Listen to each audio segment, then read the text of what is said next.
Pendant le confinement, quoi de plus intéressant que de profiter de son propre jardin? Surtout quand il fait beau, c'est super intéressant. Mais quand on n'a pas la chance d'avoir un jardin, on peut quand même profiter de belles choses. Et j'ai envie de vous dire, profitez de belles recettes que tout le monde kiffe, surtout dans ces grandes enseignes de fast-food que tout le monde connaît. Et c'est ce qu'on va faire aujourd'hui. Tout le monde peut le faire à la maison, surtout pendant le confinement, c'est très très simple. Et j'ai envie de vous dire, let's go on baby. Welcome tout le monde, c'est le Costard. J'espère que tu vas bien.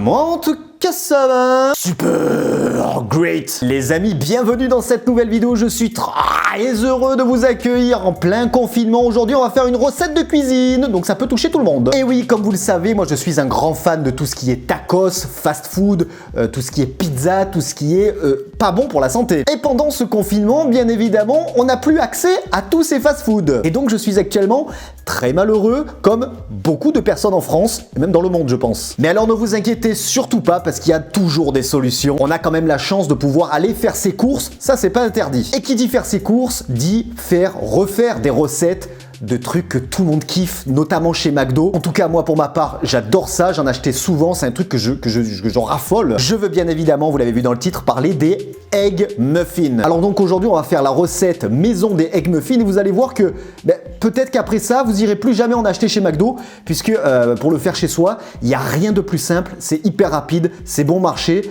et surtout c'est excellent. Alors les amis, on va pas plus attendre, est-ce que vous êtes ready? Voici les produits qu'il faut pour le Egg Muffin. Le premier ingrédient, bien évidemment, c'est les pains à muffins, ça c'est la base. Le deuxième ingrédient, c'est bien évidemment des œufs. Le troisième ingrédient, c'est des tranches de cheddar, du bacon, un peu de sel, un peu de poivre, de l'huile d'olive ou du beurre, ça je vais vous en parler tout à l'heure. Et bien évidemment, l'objet obligatoire pour faire des Egg Muffins, c'est ce petit cercle en métal pour pouvoir faire cuire les œufs. Ça c'est obligatoire les amis. Alors comme vous pouvez le voir, il faut pas beaucoup d'ingrédients, ça reste bon marché et je peux vous garantir qu'avec tous ces ingrédients là, vous pouvez en faire beaucoup. Alors comme vous pouvez le constater, il faut pas beaucoup d'ingrédients, juste un œuf, en tout du moins pour un egg muffin, il faut un œuf, une tranche de cheddar, une tranche de bacon et un pain à muffin, bien évidemment. Mais surtout, ce qui est important, je vous l'ai dit il y a quelques secondes, c'est cet ingrédient, non, cet objet en métal que vous pouvez trouver de partout. Vous pouvez le trouver en grande surface sans problème. Moi, personnellement, je l'ai acheté à Leclerc, je l'ai payé 1,60 €, donc ça coûte vraiment pas cher. Et avec ça, vous pourrez tout faire. Le problème, c'est qu'on va faire cuire l'œuf là-dedans et c'est ça qui va prendre, l'œuf va prendre la forme de ce cercle. Et si on n'a pas ça, tout simplement, l'œuf, ça va être un œuf au plat, ça va être impossible à mettre dans le muffin et surtout, ça ne sera pas un egg muffin, pas du tout. En tout cas, les amis, est-ce que vous êtes ready? Let's go pour la recette, c'est parti. Alors, pour les ustensiles de cuisine, bien évidemment, vous pouvez prendre une poêle, mais vous pouvez également prendre une crêpière. C'est pour ça que j'ai sorti la crêpière. Alors pourquoi une crêpière ou une poêle? En fait, on s'en fout. Le principal, c'est que le fond de votre poêle ou de votre crêpière soit bien plat pour que quand on va mettre ce petit cercle en inox, ça colle bien au fond et que l'œuf ne déborde pas en dessous, tout simplement. Donc moi, je vais prendre personnellement cette poêle, mais la crêpière m'aurait très bien convenu également. Alors je précise également qu'avant toute chose, et j'en ai pas parlé dans les ingrédients, mais il faut un petit morceau de beurre pour pouvoir beurrer correctement le moule. Alors c'est super important, pourquoi? Parce que tout simplement, l'œuf ne va pas accrocher, on est d'accord? Si on ne beurre pas correctement ou même si on ne beurre pas du tout, le problème c'est que l'œuf va complètement accrocher, ça va être dégueulasse à enlever et c'est pas beau du tout et puis surtout il sera raté tout simplement. Ensuite, une fois qu'on a bien beurré notre moule, on allume bien évidemment notre gaz. Alors à feu doux moyen, surtout pas feu trop vif parce que sinon vous risquez de brûler l'œuf et ça va cuire que d'un côté. Ça va être dramatique parce que ça va être complètement cramé, donc ça sera pas bon. Feu doux moyen, ça suffit largement. Ensuite, il va falloir ajouter une matière grasse. Alors c'est pour ça que moi je vous disais de l'huile d'olive ou bien du beurre. Après ça, c'est chacun ses goûts, chacun sa culture. Moi personnellement, je viens du sud de la France, donc forcément, je vais mettre un petit peu d'huile d'olive bio, vierge, extra. Mais le beurre fonctionne très bien, le beurre salé également. Par contre, si vous mettez du beurre salé, on va pas rajouter de sel par la suite parce qu'il y a déjà le bacon qui est salé, donc ça sert à rien de trop salé, c'est dégueulasse. Alors je vais bouger un petit peu le moule comme ceci pour que l'huile d'olive soit bien étalée au fond du moule. Et alors l'avantage de l'huile d'olive, c'est que ça va faire barrière sur le côté, donc l'œuf ne pourra pas sortir quoi qu'il arrive. Donc ça c'est plutôt cool. Allez, donc maintenant la poêle est bien chaude, on va pouvoir prendre notre œuf et ça c'est la partie, j'allais dire la plus technique. Hop, on le met ici. Et la partie la plus difficile, c'est de ne pas faire brûler l'œuf d'un seul côté, mais de choisir le bon moment pour pouvoir le retourner et le faire cuire des deux côtés. Alors, on peut s'apercevoir qu'il n'a pas coulé. Alors moi, personnellement, je rajoute un petit peu de sel, mais pas trop parce qu'il y a le bacon. Il ne faut pas oublier que le bacon, c'est super salé. Du poivre par contre, moi j'en mets, j'adore ça. Alors moi ce que je fais, c'est que je le bouge un petit peu à la main pour déjà le décoller, même s'il n'y a pas trop de soucis, vu l'huile d'olive qu'il y a. Alors les amis, ce qu'il faut savoir, c'est que si vous voulez le manger le matin, mais que vous n'avez pas le temps de faire cuire tout ça le matin, vous pouvez faire les œufs la veille au soir, ou la veille, vous pouvez les mettre au frigo et faire réchauffer l'œuf au micro-ondes, il n'y a aucun problème. Alors là maintenant, on va retourner l'œuf. Alors pour retourner l'œuf, on enlève le moule. Attention, c'est chaud. L'œuf a bien pris la forme. Je vais prendre une cuillère et une fourchette. Hop, et on le retourne comme ceci. On peut, si vous voulez, remettre le moule sans problème. Je me suis brûlé. Alors comme on peut le voir, il est bien caramélisé, il n'est pas brûlé, c'est parfait. On va laisser cuire à peu près le même temps de l'autre côté. Et puis après, on a fait vraiment le truc le plus difficile. Après, on va s'occuper du pain, de toaster les pains. Alors en fait, le tout, c'est que le jaune à l'intérieur soit bien cuit. Une fois que notre œuf est prêt, on peut faire très attention. On enlève le moule, hop, et on met notre œuf dans l'assiette sans trop mettre d'huile d'olive avec. Sinon, ça sera dégueulasse. Ensuite, avec la matière grasse qui nous reste, s'il y en a un petit peu trop, on la vide dans l'évier. Comme vous pouvez le voir, là, il reste pas mal d'huile d'olive. Et comme on va mettre le bacon et que le bacon, c'est déjà gras, je vais l'enlever. Ça suffira largement, le gras du bacon et le peu qui reste dans la poêle. Hop, on prend notre bacon. Bien évidemment, je l'ai ouvert avant de faire cette vidéo pour manger 2-3 tranches. Je peux pas m'en empêcher. Et on fait cuire donc son bacon. On le fait griller. Alors ça, bien évidemment, il n'y a rien de plus simple, hein. Hop, on le retourne de temps en temps. Alors après, on le fait griller à sa convenance, hein. C'est vraiment chacun ses goûts. Moi, j'aime bien quand il est grillé, mais pas trop non plus. Il y en a qui vont l'aimer vraiment bien caramélisé, bien grillé, bien croquant. Chacun ses goûts, c'est vraiment, voilà. Hop, on le retourne. Voilà, moi j'aime bien quand il est un petit peu caramélisé comme ça. On laisse encore quelques secondes. Hop. Allez, pour moi, il est OK.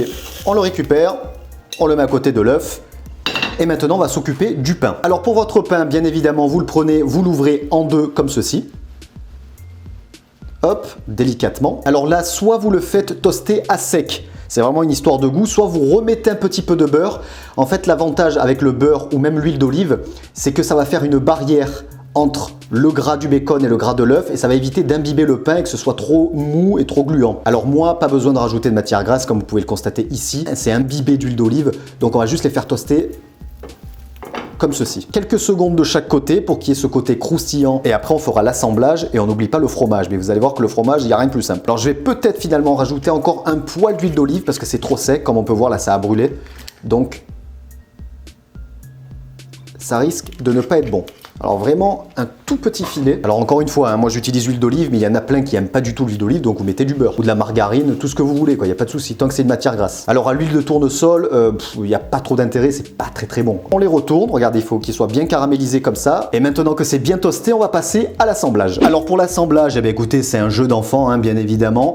On prend notre pain, le côté du dessous. Alors il n'y a pas vraiment de sens, mais bon, pour moi celui-là c'est le côté du dessous. Première chose, on va mettre donc notre cheddar. Alors le cheddar, ça sert à rien de le faire fondre, il va fondre avec la chaleur du bacon, du pain et de l'œuf.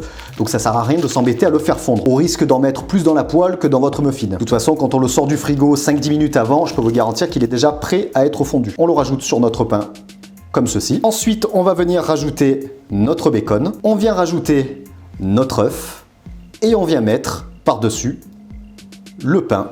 Et regardez-moi ça les amis, ce magnifique egg muffin fait maison. Et je peux vous garantir que ça a l'air d'être une tuerie. Et d'ailleurs, on va pas plus attendre, on passe tout de suite à la dégustation. On se retrouve donc pour la dégustation. Alors comme vous avez pu le voir, ça prend 5 minutes à faire. Je répète encore une fois, pour ceux qui n'ont pas le temps le matin de se préparer ça, vous pouvez préparer vos œufs, c'est-à-dire le plus long, la veille au soir, et faire vos sandwichs le matin. Vous réchauffez un petit peu au micro-ondes, ça passe tout seul. Regardez-moi ça comme c'est magnifique, le fromage a complètement fondu. Waouh, je peux vous garantir que chez McDo, c'est pas meilleur, loin de là. Alors, qu'est-ce que ça donne si je croque dans mon propre egg muffin?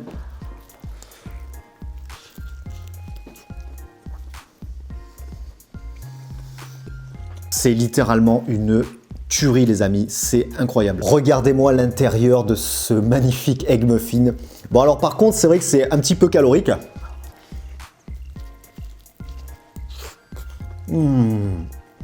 L'œuf à l'intérieur, il est parfaitement cuit, il est encore un petit peu coulant.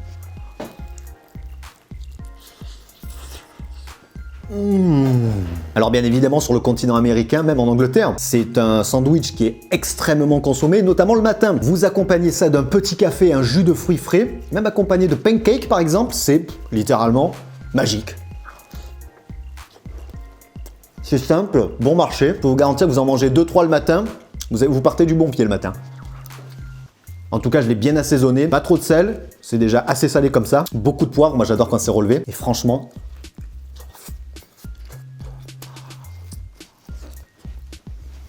magnifique. En tout cas, voilà les amis, j'espère que vous réussirez vos egg muffins également. N'hésitez pas à me rejoindre sur tous les réseaux sociaux, notamment Instagram, et n'hésitez pas à m'envoyer, si vous avez fait vos propres egg muffins, en privé vos photos de vos egg muffins. Ça fait beaucoup de egg muffins. Ça me fera super plaisir. Et puis ce qui me fait plaisir également, c'est d'avoir vos retours dans les commentaires. Si vous voulez d'autres vidéos recettes pendant ce confinement, même après le confinement, dites-moi tout en commentaire. Merci à tous ceux qui m'ont mis un énorme pouce bleu et ceux qui ont partagé la vidéo. Ça fait encore une fois extrêmement plaisir. Et puis quant à nous, on se retrouve très vite pour une nouvelle vidéo. Ouais, un nouveau live sur ma chaîne gaming les amis, c'est en description. Si vous aimez les jeux vidéo, vraiment que le jeu vidéo, n'hésitez pas à rejoindre sur ma chaîne secondaire, le Costard Gaming, le lien est en description. Merci à tous les amis, je vous fais la bise et je vous dis ciao ciao.